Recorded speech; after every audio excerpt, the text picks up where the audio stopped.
Le tourisme, c'est dire si la production d'algues est importante à Zanzibar. Mais avec le réchauffement climatique, la production a baissé, ce qui inquiète profondément les cultivateurs. Vous allez le constater avec Laure de Matos. Des décennies que ces femmes sillonnent les eaux turquoises de Zanzibar. Attachent soigneusement ces jeunes pousses d'algues à des cordelettes avant de les immerger dans l'océan grâce à des pieux en bois enfoncés dans le sable. C'est dans l'eau que les plantes grossissent, doucement. Mais depuis plusieurs années, les récoltes de Myriam Kweleza et de ses collègues ne cessent de diminuer. On avait l'habitude de cultiver sur une très grande superficie là-bas. Lorsque nos rendements ont baissé, on a décidé de se déplacer. Et à chaque fois que la récolte est gâchée d'un côté, on revient par ici. On n'arrête pas de bouger car on ne connaît pas exactement la cause de tout ça.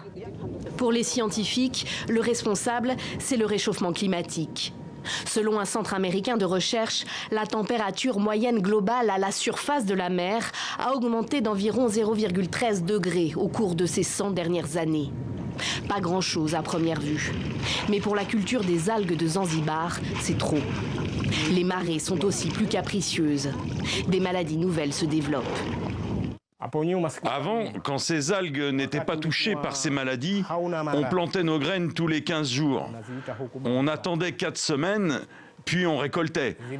Maintenant, avec le changement climatique, cela prend 2 fois plus de temps. Les cultivatrices de Zanzibar s'appauvrissent. Elles vendent difficilement leur kilo d'algues à 30 centimes d'euros. Et subissent de plein fouet la concurrence de fermiers asiatiques qui produisent eux pour moins cher encore.